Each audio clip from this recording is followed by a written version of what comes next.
Hey, welcome to This Commerce Life, an unscripted podcast that focuses on the stories behind small and independent Canadian retail and Canadian CPG. What we try and do is deliver or pull out the story of our guests and give them to you. You know, the good, the bad, the ugly of retail and CPG in Canada. We're filling a need because we think that retail is hard on the best of days, but it's also a wonderful, wonderful place to grow up and make your living. We also think that the industry, nor the people that inadvertently find themselves in the industry, really understand the industry at all. They don't really understand what goes on behind the scenes. So listen to us, Phil and Kenny. We'll unravel it for you. We'll give you the story. We'll give you the story behind the story.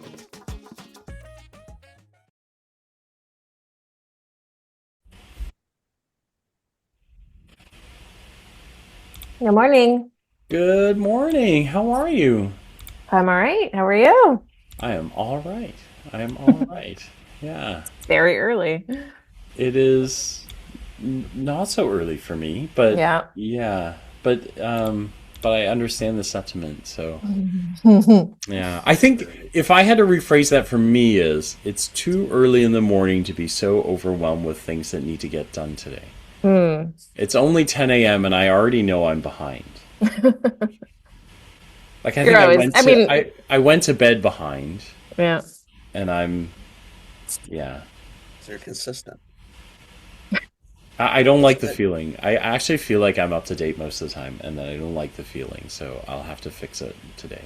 I mean, I just live in a perpetual state of being behind, so it is what it is. There's like a comfortable buffer and there's an uncomfortable buffer. Yeah. Do you know what I mean? Like, Yep. you know, and I'm uncomfortable now, so I'm gonna just... All right. I'm just awake. Yeah. This is kind of cool. We're doing a podcast today. We are. I love it. I love it.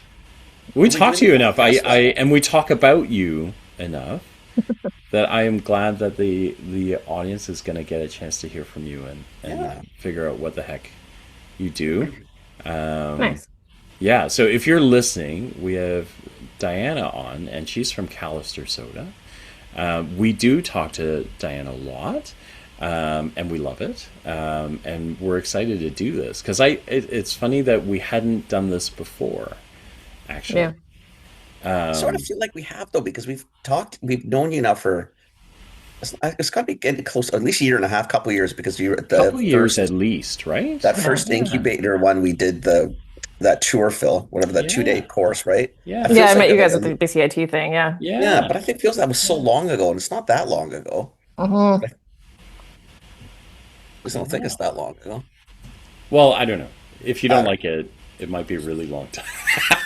So for you might be like, it's been fucking years. Like it feels like I don't know. I got to do this stupid podcast with these two idiots. Podcasting and these guys and like And 7 o'clock in the morning, who does that? Who does that? Nobody. Wait, no, but to be clear, she booked her own time slot. So I did not do that.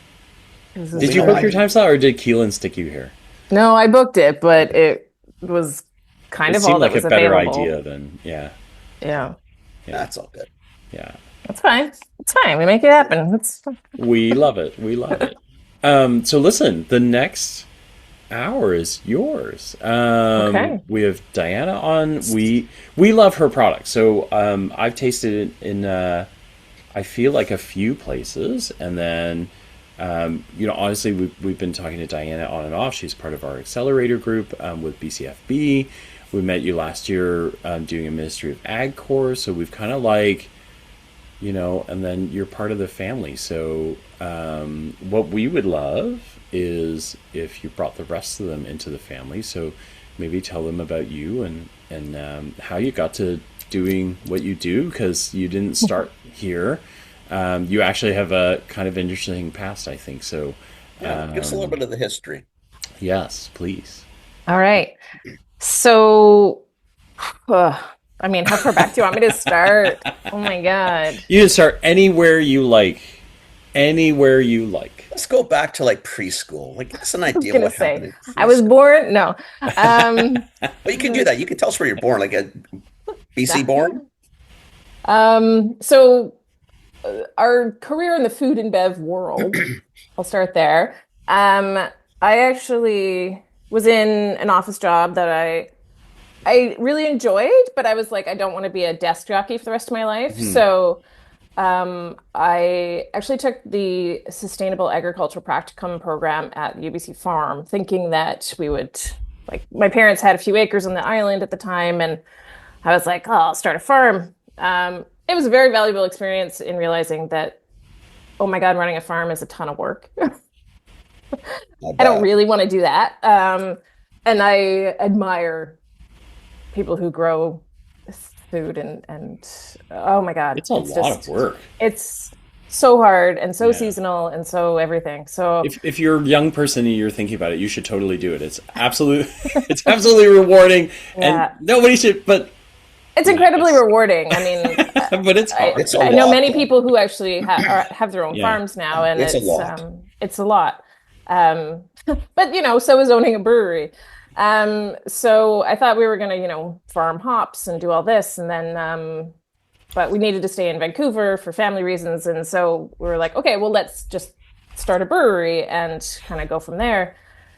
So my husband and I opened Calister Brewing in July of 2015 as part of the lounge endorsement requirement as a manufacturer. You also have to serve non-alcoholic products. And our customers were coming to us for craft beer. We weren't serving Molson, so why would we serve Coca-Cola? Mm. And at the time, I was also making like fermented ginger bug, kind of natural ginger beers at home. And I was like, well, why don't I just start making soda? So we started super small, doing like syrups, Italian style at the bar. I had a keg of soda water on tap, and it just kind of went from there. We started bottling in 2018, literally by hand capping every bottle, filling, Yeah. and upgraded to cans actually in 2020, which was already planned, but it ended up being perfect timing, not just because of COVID, but that shipping container blocked the canal at the time, and shipping costs not only went through the roof, but I couldn't get bottles for 6 months from Oh Germany. wow. So I was like heading into summer, and I was like, if I was actually relying on these bottles, the business would have been done right there, I think. So anyway, we had already made this shift to cans, but we were in this transition period, so I was kind of still looking for a few bottles that I could get my hands on. But anyway, so I think it was around that time we also bought a canning line. I was actually hand seaming cans for probably a year. Um, yeah. Um, Wow. because canning equipment is very expensive, my friend. So we cobbled together enough cash to buy a canning line. And it really took off from there. We were like, why are we doing this brewery still? Like this soda business has legs. I'm still in a position where people come to me to ask to carry our sodas, like Wow. our sales strategy is very organic for better or worse. Yeah. And so yeah, it just kind of had a life of its own that was hard to ignore. And so, but we still had this brewery, we still had this lease on this space. And after 2020, everything shifted. People are drinking less, especially beer. I think a lot of people drank too much during the COVID, and you Yeah. know, What? No. yeah, Yeah. what shocking. Might be true. Um, and then so behavior shifted, cost of everything went up, so people went out less. And I think some of the cachet around craft beer kind of dissipated. People weren't coming out, and the interest around craft beer wasn't quite what it was. Um, so anyway, we just never really, it still hasn't made a comeback. I think everybody's seen the number of breweries that are closing all the time. Yeah. I think 25 closed in BC last year alone. Um, so we were like, well, this isn't the space to do it either. We built the brewery in 2014, 2015 when tasting rooms were the thing, right? Everybody was coming out, but COVID shifted everything into wholesale. and we weren't built for wholesale. So when our lease was up in January of 2024, we basically said, look, we couldn't actually come to an agreement with our landlord that was reasonable. He wanted to increase our rent another 40%. And we were like, we just can't take that on. Our rent almost tripled from 2014 to 2024. And we were like, that wasn't in the business plan. Like, how do you plan for that, right? We can't plan for that, right? So we were like, all right, we're out. This space isn't really serving us anyway. So we were kind of nomad brewers for a little while. We closed the brewery business, like weren't making alcohol anymore, but Tin House, which is a brewery out in Port Coquitlam, was very generous and making space for us to hang out there for 2024. And yeah, supported kind of what we were doing.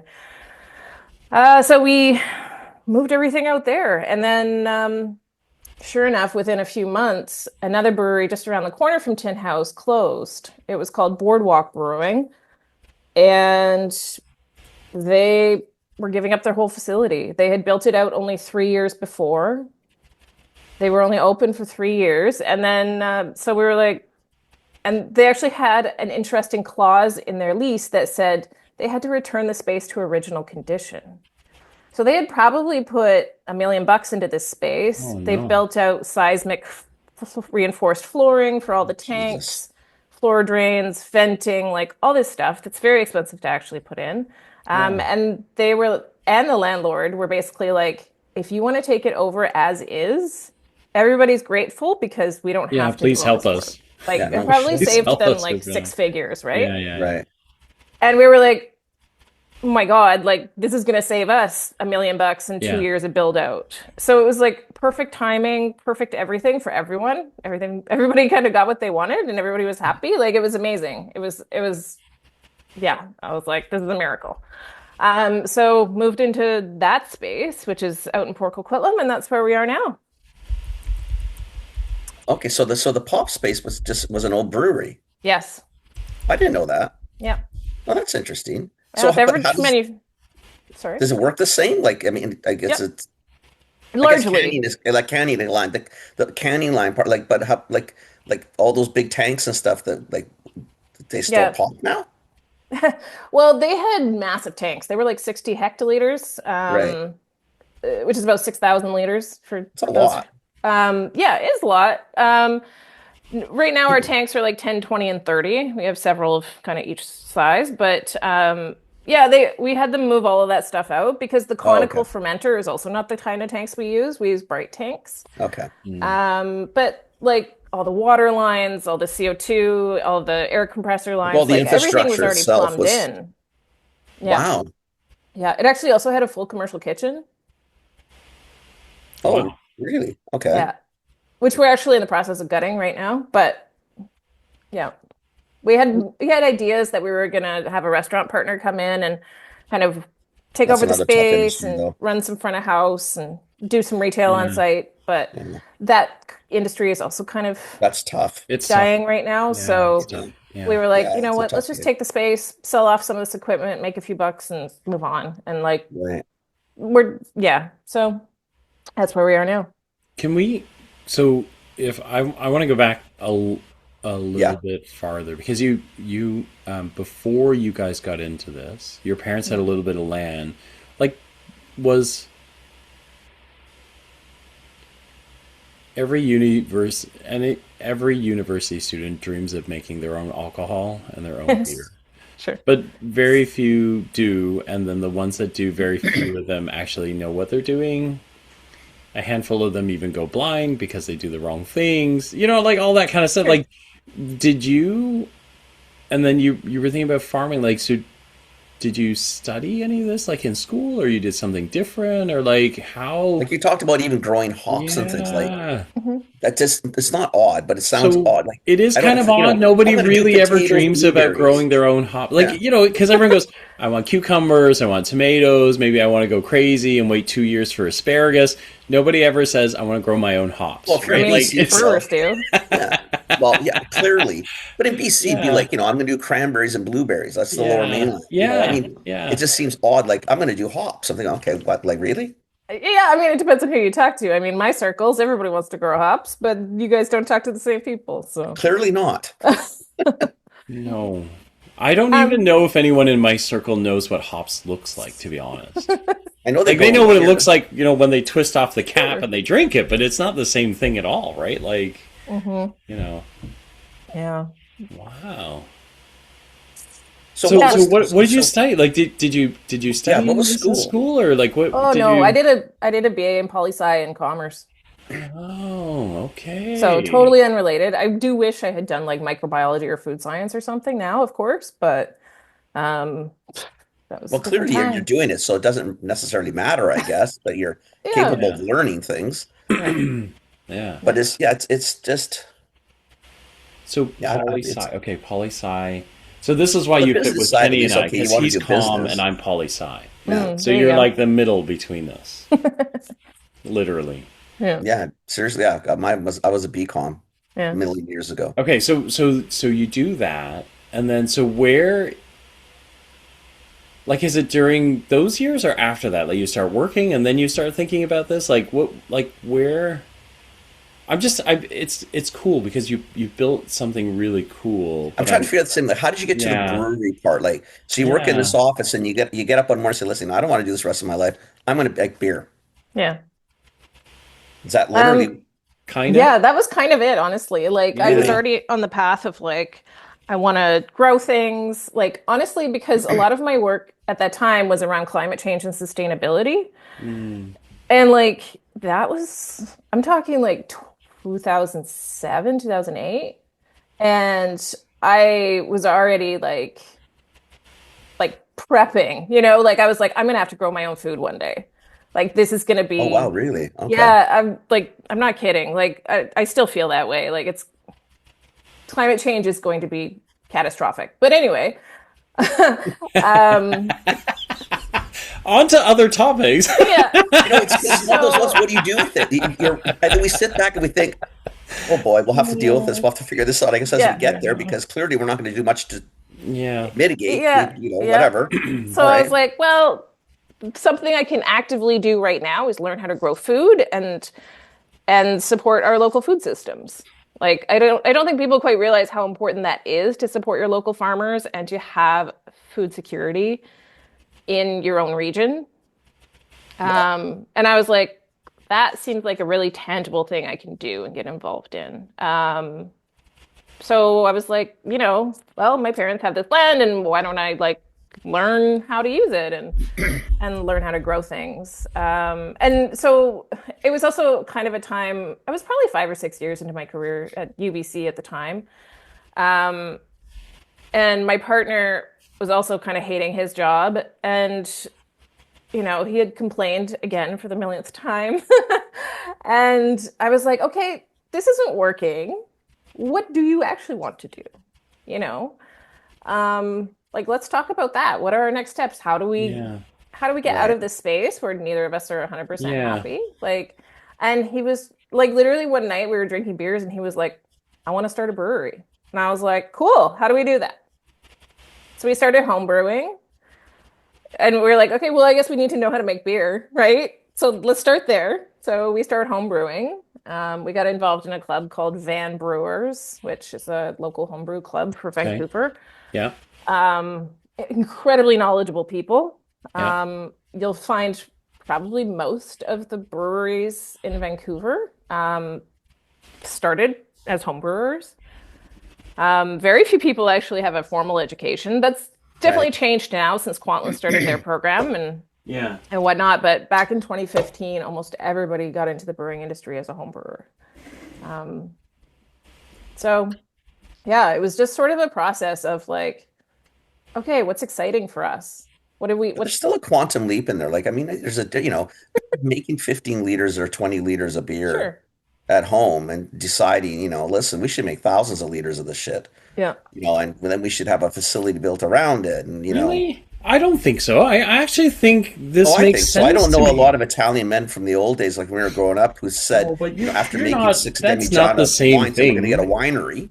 No, Well, but that's not the. I mean, look, the story that you're telling is how founders get started, right? oh, Because you start 100%. something because you want to do it, and then you realize you're good at it, and other people love it, right? That is kind of the Yeah. common theme. So I buy it.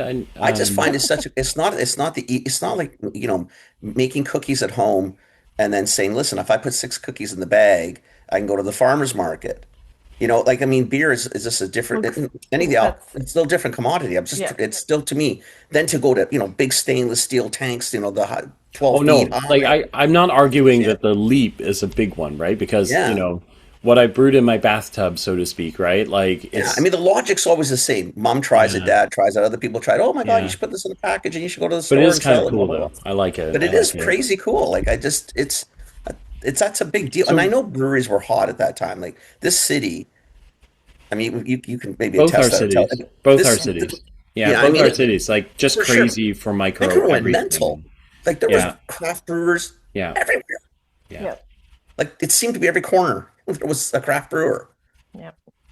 Not clearly that much anymore, or that as much, So unfortunately. so But when did you know? Like, so you started brewing this stuff, and when did you know that you had something? that when does a commercialized sort of thing? I can do this. I Yeah. can commercialize this. I think it was like the Homebrew Club actually runs competitions as well. Oh, I'm cool. not sure they still do, but they did at the time anyway. And Chris actually won a few awards for his beer. And we were like, okay, well, this is obviously like something It's that good. he's skilled at. Um, and it was all part of the process. Like we were already looking towards building a brewery, but we were like, okay, let's hone this in and let's like, you know, find out how to make real beer styles. Right. Because, you can make great beer, but they're not necessarily to style. There's a whole guidelines in the beer judges handbook of, I don't remember how many styles there are. I think there's like 67 or something. Like there's a lot, like how they're specifically defined. Hmm. And Like a style, you so, mean like a lager, a pilsner. This is how you make a lager. This is why a yeah, lager is called a lager, and a well, pilsner can't be a lager, like that kind of thing. Pilsner is a lager, but I didn't know. but it's I'm just like going with it. it's just a style. Like it's like what differentiates a German Pilsner from a Czech Okay. Pilsner from so we kind of went down that path of like, all right, well, let's dial this in and figure out what changes need to be made in order to make the best version of that. And then that's kind of your foundation of like when you start doing crazier things, like you still need to know the basics of how to Right. make the best beer. Then you can start messing around, kind of like anything, right? I Yeah. like it. That's cool So, though. I like I it. mean, soda just started the same way, and we had the perfect testing ground, really. Like, that Especially I London could bars, serve right? different flavors. Like, I was coming up with all kinds of, I had a new flavor every week at the time, basically. And then it was just this perfect testing ground where we had these customers coming in and what do you think? What do you like about it? And that's kind of how Raspberry Earl Grey started was it Hmm. just stuck around. People started asking for it. And I was like, okay, well, this one has legs for sure. And it was Clearly, one of the first It's ones we bottled. it's So, delicious though. It's it it's is. really really good. Yeah. yeah. Interesting. Walk us through those because you do have flavors. Like, so do you want to tell us what flavors you've got and kind of what Sure. don't give us any secrets or anything. Raspberry Unless Earl you Grey want is really to. good. I've had your root. I think it's the root beer. Yeah. Oh, I've had hibiscus lemonade too, but I don't know where I had that. Well, Dan One has of those brought stuff shows. to different events we've done, and then a lot of the BC Food and Bev events, the stuff is there. Hmm. Plus, I think we've No, tried it at we had CHPAs, so so I think we raspberry Earl tried it everywhere we Grey. see you. Yeah, probably. Raspberry Earl Grey. We had It's the root beer that's the one for me. Mm. anyway. It doesn't matter where I had it. I do remember having it. I remember paying for it actually, but I don't remember where now. Anyway, Okay. awesome. So tell us about flavors. Like what do you got? What do you like? How do you think about these? Because they're quite tasty. Even this way, Dana, like how do you, and even though you sort of have it coming up to him, because if you're walking into from the beer world, which, so like if you're going to make a lager and it's whether it's a German or Italian or French or Czech lager, like all the rules, Yeah. like, so what did you sit like on in terms of, because it sounded like you were a mad scientist, like every week there's a new flavor, like what are you doing? You sitting in the back and just throwing colors together and saying, oh, let's try this one, or like what, or did you wake up this morning and say, I need to do a strawberry jam flavor or something? Like, what do you do? Like, how do you? It was very much, well, seasonal. So I Okay. always tried to use seasonal ingredients. Sometimes I just walk into a grocery store and like there would be a display of guavas, and I was like, maybe Hmm. I'll buy some guavas and we'll do a guava soda this week. Um, I actually also did like a an Oregon grape Mahonia berry style soda. I did a Cool. Salal soda. Like I did all like I loved working with local ingredients. I love just yeah, anything that kind of inspires me, and we would just do it. Because on such a small scale, you could like You do go whatever you spend the want, sort of, right? afternoon in the bog and pick 5 pounds of Salal, right? But yeah, on a commercial scale, it's a bit different, unfortunately. Right. But yeah, it was just kind of what's intriguing me today? What can I mix? What's good? I drink Earl Grey tea every morning. I'm not actually a coffee drinker, so that was just a natural fit for me. So yeah, the my first two flavors was one was the raspberry, but the other was ginger mint. That sounds good. It was fantastic, and actually had quite a following with the Indian community because they were like, "Oh, this reminds me of my childhood." It Mm. was really interesting. Um, but eventually, it was people were kind of like put off by the mint, and it wasn't like clean and enough. So I went and just made a ginger beer. So ginger beer is one of our second, probably, well, probably the third bestseller. The hibiscus lemonade is the second. And then root beer, and then cola. So we came out with a craft cola as well. And one of my favorites that I think is under celebrated is our premium tonic. So we actually sell a lot of tonic to bars. It doesn't sell super well in retail, but it's something that we've kept around because it's kind of our personal favorite as well. It looks. Hmm. Yeah, they look good. So what's special about the tonic? Yeah, I like tonic water. I mean, me too. We Yeah. use fresh grapefruit, fresh lemon, fresh lime, an organic quinine extract, and just a tiny bit of sugar.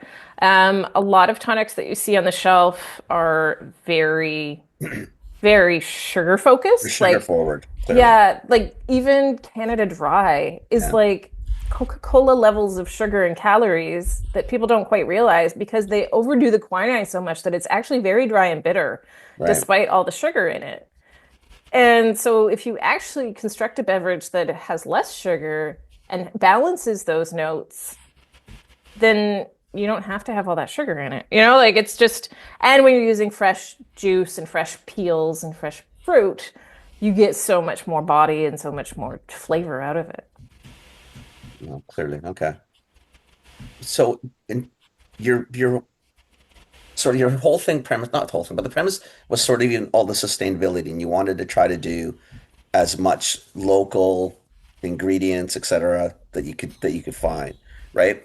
I mean, that Yeah. does force you into like how does that impact everyday SKUs versus sort of seasonal SKUs? Because if something can't be stored, let's say blueberries couldn't be stored well. Let's say you did a blueberry flavor and you couldn't store them well. Well, then the window's going to be the 2 or 3 months that blueberries are around or whatever, however blueberries, you know what I mean? Like, how do you, it's like, it's hard to, I guess what I'm getting at, when you're getting to shelf stuff or stuff that people get used to, it's hard to have these pockets of dead time where there's nothing happening because, I don't have ginger because ginger's out of season. We don't grow it in BC or whatever the stories are. Like I'm just trying to figure out how you manage that because the SKUs you have sound like cola clearly. I mean, it's an everyday for you guys, right? The Hmm. root beer is an everyday. I'm trying to figure how you managed even that side of it. A lot of freezer and cooler space. Yeah, I guess so. Okay. Yeah.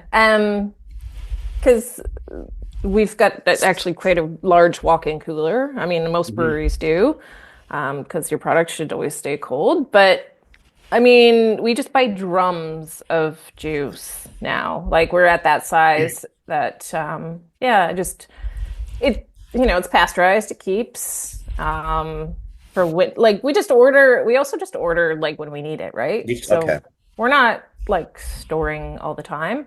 I do try to work with local farmers where I can. Our raspberry juice comes from the Fraser Valley. Yeah. It's definitely part of our mandate.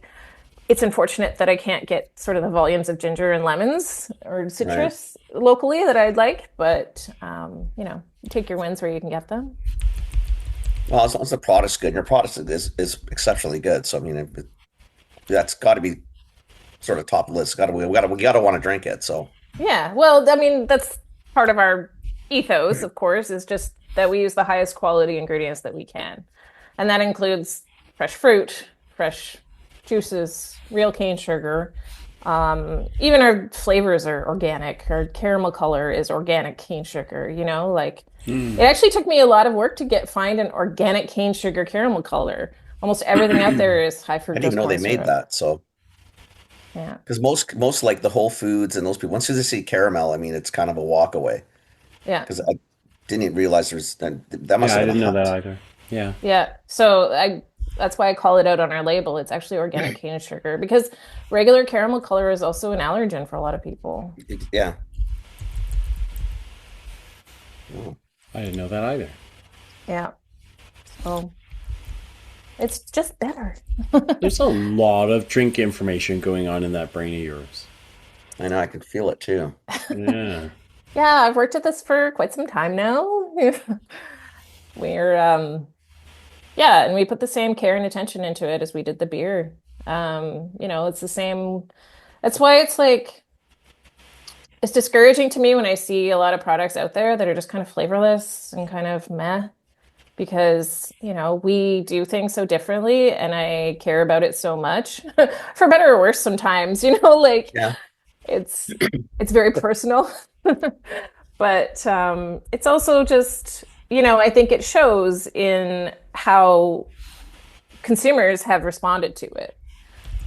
That without a strategic sales team, we've managed to grow the way we have and build the kind of relationships we have. And a lot of that comes from the fact that we were in the brewing industry for a while, like almost 10 years, that we had a lot of these relationships already. So the soda naturally fell into a hospitality food service space that is not super common in the sort of the BCFB world, No. um, where retail is really the heavier focus. We've always been very food service focused because of that. Like those were our relationships, and that's how we started. And My question was going to be that. So, like, if you look yeah, at your business, like how most of it clearly is food service driven, yeah, and a lot of it was because you were selling beer to people. So it's a natural. But you were doing both. yeah, Then now, once you do the other, you can go to bars and say, listen, we all know no, nobody's coming in to just drink beer. Many people like to come and watch a hockey game, sit with other people who are drinking beer, but they want something else. So, like, you're the something else, but it's cool, right? Because at least you understand the space. yeah, But is the absolutely. majority of your business is in that world, right? Most of Yeah, your business is food service. yeah, absolutely. So Bars, what has restaurants. been is Yeah. retail wanting?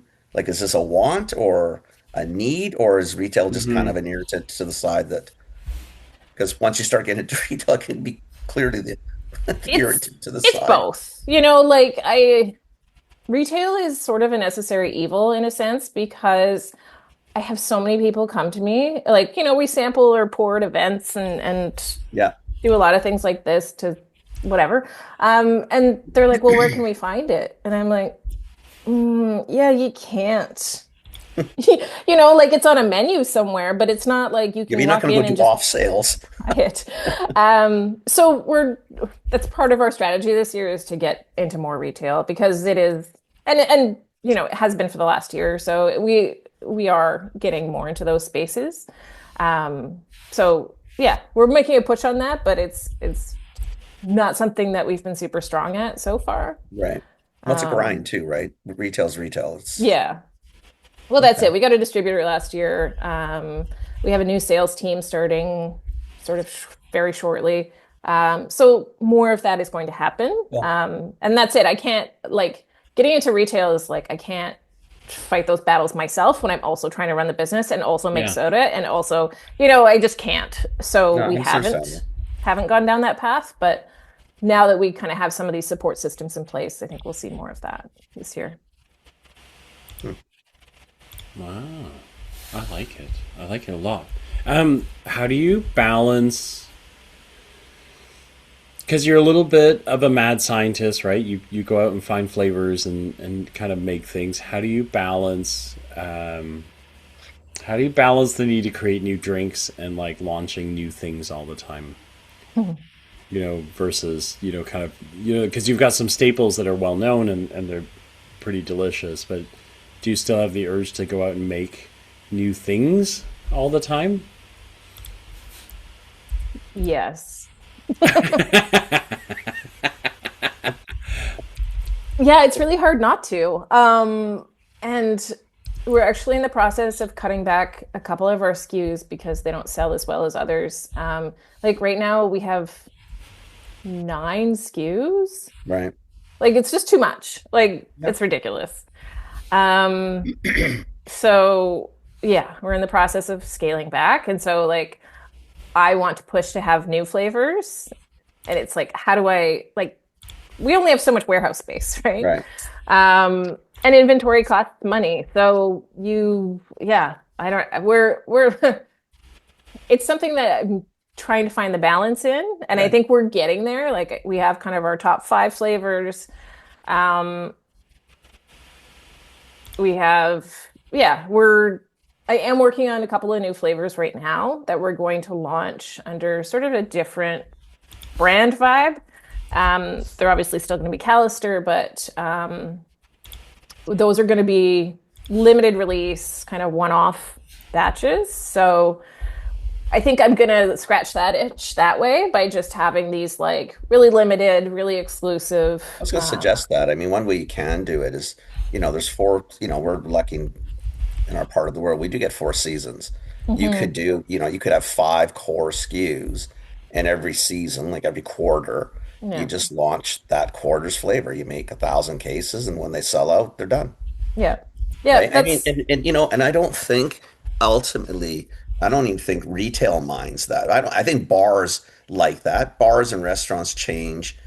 I mean, the better ones for sure change their menus on a seasonal aspect because I want change. I don't want to go have the same thing every. I want the staples. I still want maybe the ribs and the burger or whatever you want on the menu. That let's say it's Earl's and that's what you're liking. But you want to have a spring option, a summer option, a fall option, a winter option. And when it's gone, it's gone. Okay, whatever. Who cares? We don't. Next, woohoo! What's coming? yeah. Yeah. And Everybody then wants the shiny new thing, right?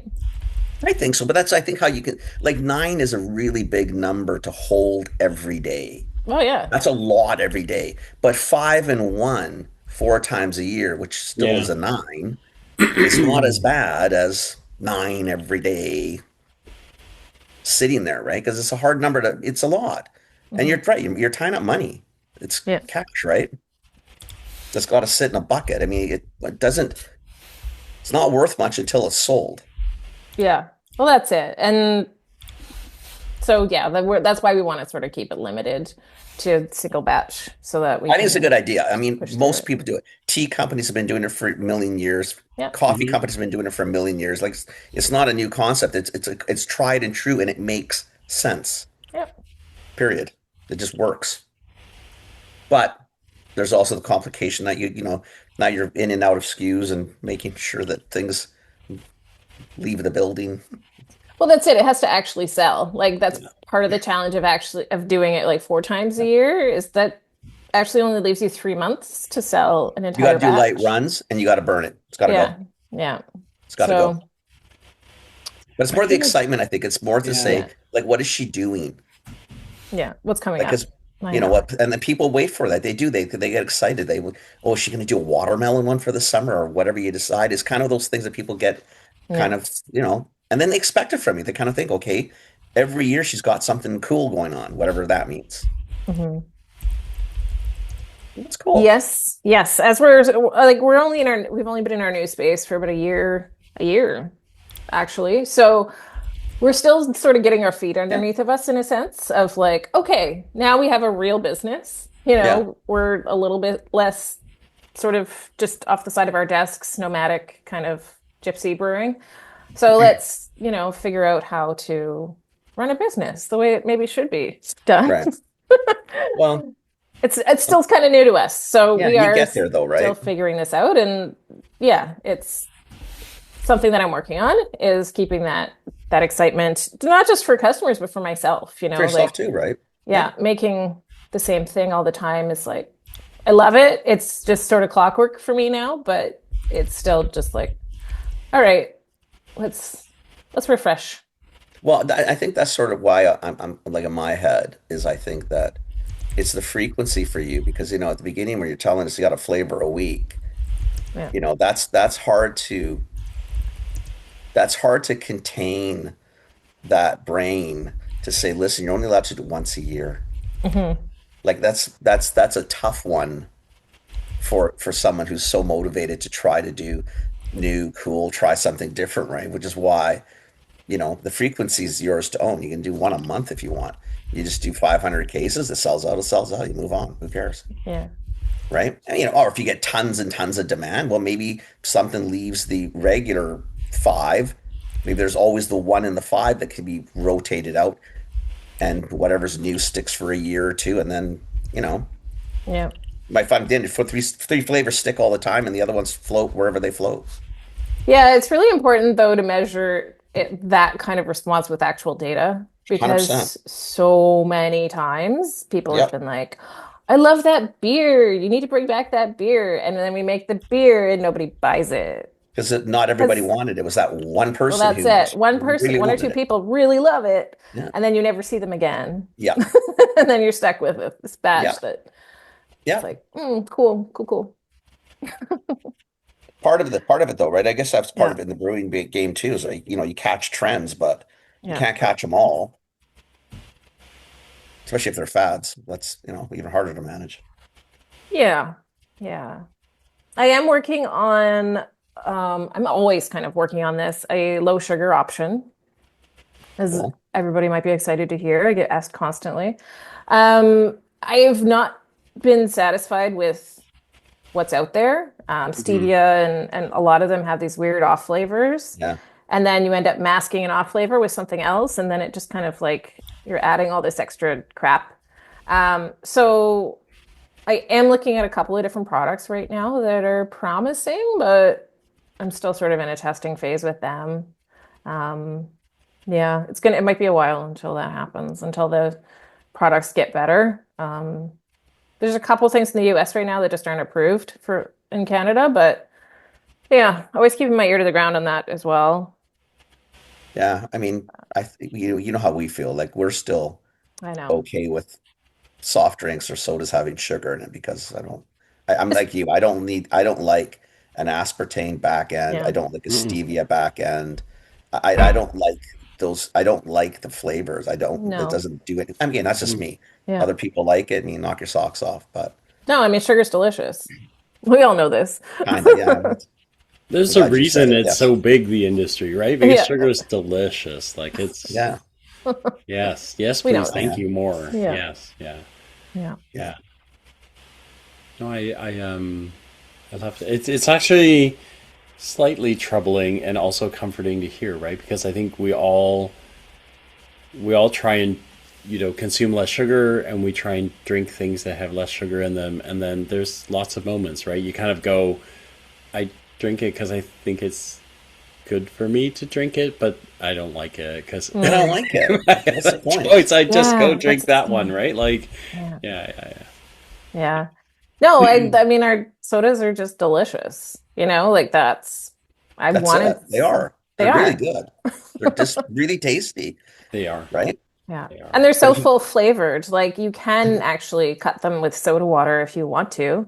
right. Like there's definitely enough flavor. Like I could be diluting them and make them cheaper, but I don't because they're delicious the way they are. Like they're so full and they're so just they're like my babies, Totally got it. you know? Totally got it. Totally got it. Totally got it. Look at Proud Mama. I've So that's not why the seen you product's do so that good, though. before, actually. Yeah. So all the time we talk about it, I've never seen you do that, but Yeah. I But it's, like but it. it's, but I, I like it. it shows in the product, right? I Yeah. mean, that does transcend through glass and tin or aluminum, right? It does. If you care that much and you put that much effort and time into it, you really, the output is really, really important. 'Cause a lot of people, it's not, eh? A Yeah. lot of people, it's just, get it out, put it on a shelf, sell it, they're happy. And that's fine. If consumers like that, I'm okay with that too. But it is nice periodically to taste something and think, shit, man, this person actually really I don't know them. You may not know anything about it. You think, wow, they actually gave a shit about this one, Yeah. right? Nothing wrong with that. One of somebody emailed me randomly just a short time ago, and oh, they said the most loveliest thing. It was like I tasted your raspberry Earl Grey, and um, after receiving it as a sample, it restored my faith in the beverage industry. So not nice to hear. That I was is a like, nice thing yeah, to say. because there's a lot of garbage out there, right? Yeah. I think it's funny. I think I remember the first time I think we met you or tried you. I think that was sort of our reaction because the shows are so, and I'm knocking it, but I'm not knocking it. The shows are so full now of non-sugar alternatives. I Mhm. knock it personally because it's not my thing, but I have no issue with it being in the market if people want to buy that. But I think we walked the show, him and I, and like it seemed like everybody had a canned beverage, which is, whatever, that's issue number 27. But I think we got to yours and we I think it was kind of one of those we thought, yep, see, this is what it's supposed to be. Mhm. Like this is the taste I wanted. I don't want to taste the. I wanted it to pop. And I do remember, I think Phil and I were talking about that after we met you, is that that tasted really good. That tasted like what I wanted it to taste like. I didn't want any back end non-sugar shit. I I get wanted to taste a so soda, and when that's we what it go tasted like. when we go to CHFA, and it's not their fault, it's just the way the industry is right now, is when we go and I drink drinks, by the end of the day I've got a headache. Mhm. Because of all that crap, right? Because it's got stuff in it, and everyone's like, "No, it's better for you," and I'm like, "It's not," because I leave here going, ugh, like And I just leave there just it. disappointed because I Well, just it, don't it like the tastes bad. I, flavor. I keep the headache, and the headache Yeah. lasts for like 24 hours, right? Until all that crap is out of my system. So why would I put myself through that? Like if I'm going to, you know, given a choice of I've either got to get on the treadmill and run a whole lot more to burn off some sugar, or have a headache for 24 hours, I'm getting on a treadmill. Like I'm not doing it, right? Like I don't want to Mhm. do it. Do you know? Like Yeah. so I'd rather just enjoy the moment, have something really Yeah. wonderful that I know I've got to work off later, or I've just got to cut back somewhere else, right? Because this was really tasty, right? Yeah. Like I don't I And think think that's it's it's a so it. good. good Yeah. concession to make, right? I Like think so. Yeah, yeah, it's supposed to be a treat, yeah, Yeah. Like yeah. you're supposed to like enjoy it. It's not like, yeah, you shouldn't probably drink one of my sodas every day. No, no, don't But listen to her. You should drink one No, every you day. could probably do one a day. I think it's when I you get mean, into the six pack. Diane, come on. Diane, come on. You should drink it every day. Just get on a damn I treadmill mean, so sure, you do can that work it too. up. That's all. You And should then when drink you're enough done on the different treadmill, flavors. go and get another Yeah. Calister soda. That's all. Yeah. I think I think it's like that. Though. I think it's like, I don't, you shouldn't drink a six pack of anybody's soda probably every day, No. right? I mean, whatever. But I mean, I don't think like Phil said, I think it's you just take it out of certain buckets. Now, those who don't want to do it, don't do it. I mean, it's not always Yeah. forcing anybody to do anything. But I Yeah. do really enjoy a good soda. Yeah. And I have found over the years there's not a lot of great soda. There was a lot of sodas, but for me, they just weren't any good. Yeah. Taste is it. I'm not interested Yeah. in Yeah. all the side benefits of Yeah. that. And again, that's just me. I like your sodas because to me they taste like what a fucking soda should taste like. They just taste good. Yeah. That's what I'm going for. You did it. Thanks. Now we just need more retail. Yeah. Working on it. So, So we are- what are you looking for? Like, so if people hear this and they actually want to taste it, they want to try it, what would you want more restaurants? Would you want more retail? Who should be showing up at your door? I mean, we're in a space where we'll take more of everybody. Okay. Because we do have this new facility. We have greatly expanded our capacity. So yeah, happy to talk to anyone. We also do a certain amount of private label. So I'm So do you working on a co-pack? couple of, yeah. So I'm Okay. working on a couple of projects right now. Mm-hmm. That kind of also satiates my need for experimenting and making new things, which is fun. But yeah, so that's kind of a nice steady revenue stream as well for us, but it supports other people who want to have creative things, which is fun. And we're also, so part of our sales team also represents a non-alcoholic spirit called Noah. Nice. And so we're collaborating on a couple of things. Noah's going to be at CHFA next week. So you might find some of our cans at their booth. And we're going to be part of Vancouver Cocktail Week. Oh, super cool. So yeah, a Tell lot me, more. I don't know what that is. Tell me about that. Like, So what it's- is Vancouver Cocktail Week? It's the first week of March, I believe. And it's just sort of a celebration of spirits and bartenders, and there's competitions and lots of events going on. Yeah, so we're getting a bit more into that hospitality space, which is exciting for us. And also partnerships like that are really, really fun. To experiment with, what's possible, especially on the non-alc side. Like that's exploded in the last couple of years. So yeah, that's what we're looking forward to right now. That's cool. Oh, Especially just having more sales support and coverage across the province. They have Yep. like 10 reps, I think, just covering BC. So Which is nice, so then you can open up, because that is part of it too. Like you've got capacity, you want to use it. yeah, absolutely. Right? I mean, that's the purpose of having it. So. Yeah. So if today, like if someone's walking out of the, when someone listens to this podcast, like where can they go to find your product? Maybe a couple of your top food service and a couple of top retailers. Top food service. Oof. Maybe Honestly, ones with more locations, not because I don't want to get into, you don't want to say the wrong one. Well, you take me out. yeah. It wasn't that. One of the best spots actually is Meridian Markets. Oh, So interesting. Okay. we do their white label program. It's called Meridian Pop Shop. okay. And it's all our sodas, Oh, just with their label on it. that's So cool. they've got tons of locations across Fraser Valley, and they've been a huge supporter. We love working with them. So they're one of our best retail places. Nice. Good people. A little bit more closer to home. Gourmet Warehouse has been awesome. So like we really like the independent places. We just got into Yeah. Welks on Main Street. Oh, that's everybody, awesome. everybody loves Welks. Yeah, that's so- a nice store. It's very eclectic. Yeah. So nice little sort of, independent places. Down Low Chicken, we do their sweet tea and lemonade. That's private label for them. But that's been incredibly Best popular. best chicken sandwich in the province. Yeah. That's good. Shout out to Down Low. Yeah. Yeah. And just smattering of restaurants. Breweries have been super supportive, as you can imagine, because that was kind of our community for a long Yeah. time. So like locality out in Fort Langley. Awesome. Handful of Vancouver spaces, but we have a whole list on our website if anybody wants to explore cool. more. Locality is where I had your Earl Grey. I'm sure of it now.